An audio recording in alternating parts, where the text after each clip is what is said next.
So, video for today ay making chicken curry, guys. Well, guys, I'm back home from work. So, magawa tayo ng chicken curry.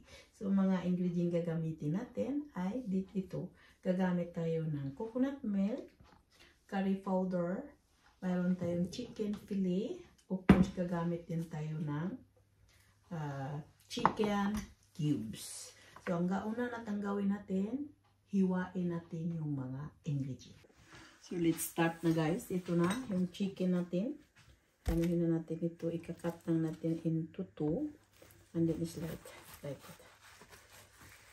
Then cut this one.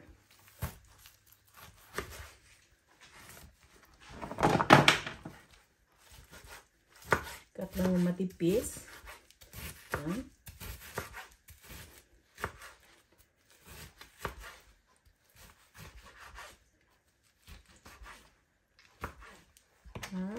Set aside natin. Ito naman. Frozen pa siya, guys. Pero nagtubig na siya.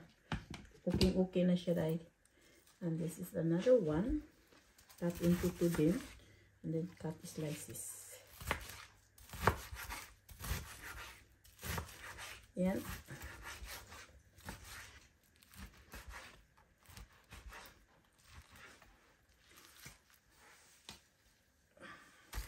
Makapal siya. Katayin na natin na itong into 2. And then cut in this one. And then like that.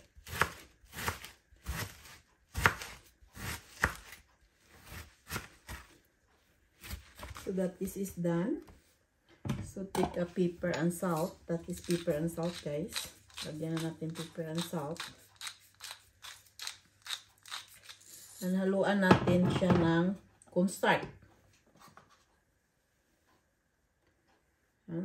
To make it the chicken is juicy. So isit aside lang natin ito. And mayroon tayong onion and garlic. Ayan. Cut lang natin din. Ganun lang, guys ang paggawa natin ng aming cutin ito. Hindi na kailangan itong yan, that is it. So ready na lahat yung mga ingredient natin. Meron na tayong so mag-umpisa na tayong magluto. So mainit na yung kawali, lagyan na natin ng onion and garlic. Hindi ko na chop yung garlic dahil yung garlic pag maano na yan, naman din yan. Yan. So ganyan lang, guys ang pag-fry lang natin.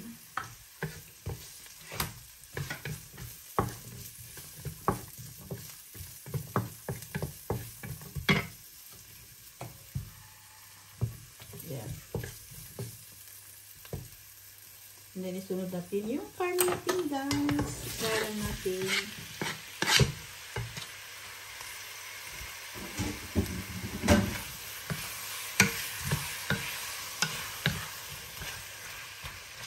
So, pa-fry lang natin ito hanggang siyang ma-fried.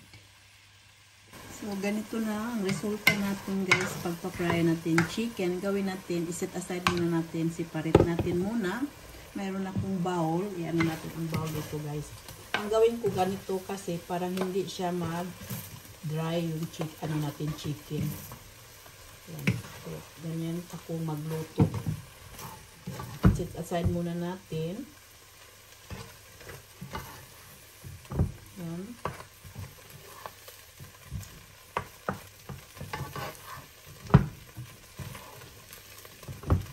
Then, also, mayroon tayong coconut milk na 250 ml.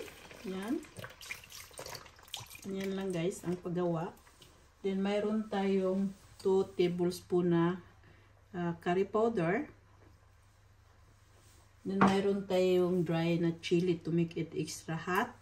And mayroon tayong chicken na chicken cubes. Ayan. And then, kuluin na natin ito. Kuluin natin ito siya. Ganyan ako, guys, dahil parang hindi siya, yung chicken natin hindi siya titigas. And mag-additional tayo ng Worcester sauce for make it extra yummy. and sesame oil. Of course, mayroon tayong soy sauce. Soy sauce na to. Yan lang guys, soy sauce, not much. And then tuloy-tuloy lang ang mix nito hanggang ma-mix natin yung sauce sa ating curry. Tuloy lang natin ito.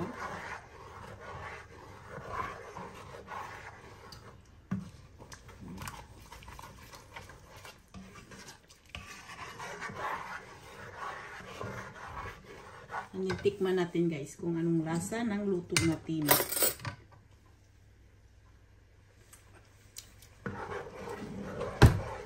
Masarap na siya guys sa totoo lang. Lagyan na natin kaunting salt and pepper to make it extra yummy. Yan.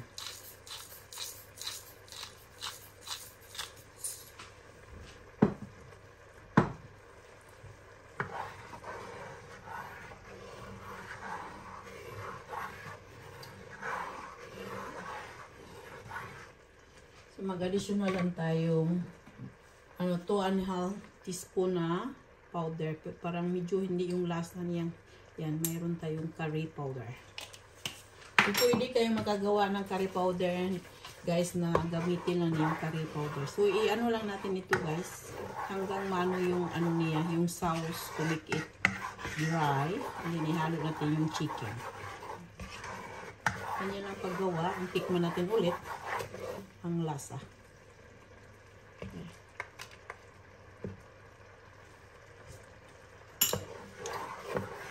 Now is this yummy? Masarap na siya guys, sa totoo lang. Then lagyan natin siya ng ginger.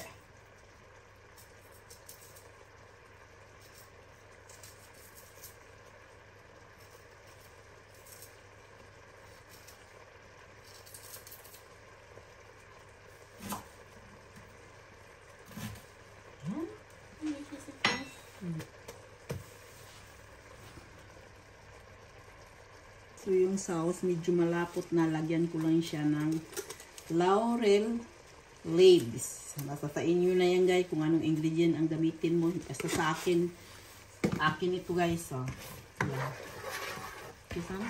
So, medyo maano na siya. Hindi na siya malag na. Medyo malapot na siya, diba?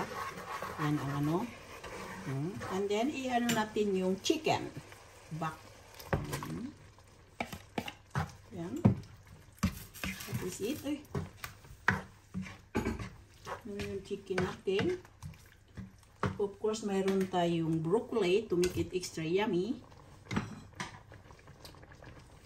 And mag-sprinkle tayo ng parsley na dry.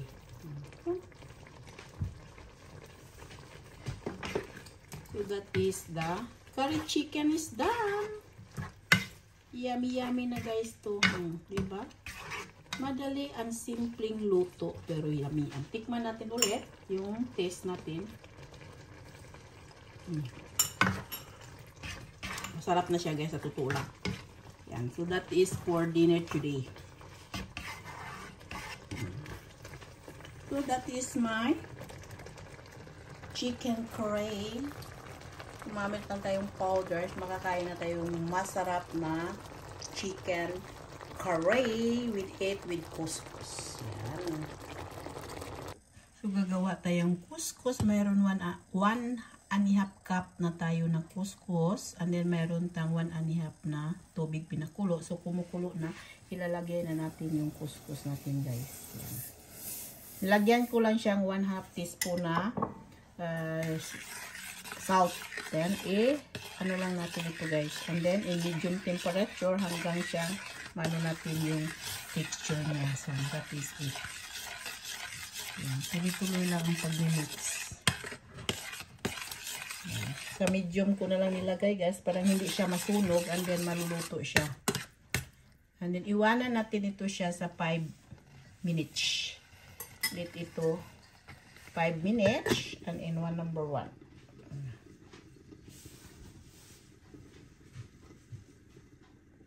after in 3 minutes, ito na guys, nahalo-halo ko na siya.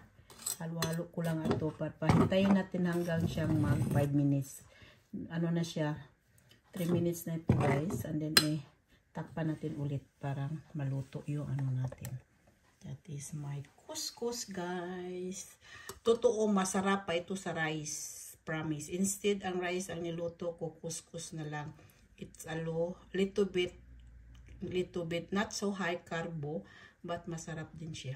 So, after in 5 minutes, lagyan natin 1 tablespoon na olive oil. Yung couscous guys, nandoon na lahat ang instruction sa box. So, hindi na kailangan mong maghanap pa. Nandoon ang instruction. Basta kung isang 1 cup na couscous, 1 cup din na water.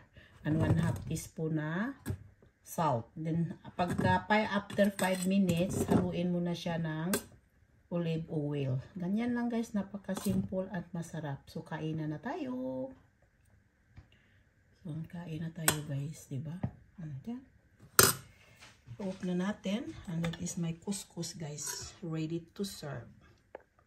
Dinners. Ito yung ano ko. Gawa ko ng couscous guys. Ang gawin ko mag-ano lang akong 3/4 cup na couscous. Yan. Not much. And then i-press lang natin. And then ilagay natin dito sa natin. Yan yung couscous ko. And then mayroon tayong chicken curry. Ito na yung pagkain natin. Pag karne, okay na maraming makain natin guys. Dahil, yan na guys. And then, tikima na tayo guys sa ano natin. That is it. My couscous and chicken curry. And that's it.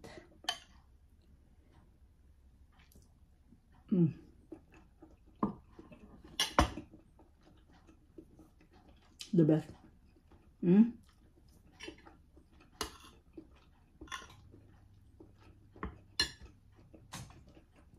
Masarap talaga ang couscous.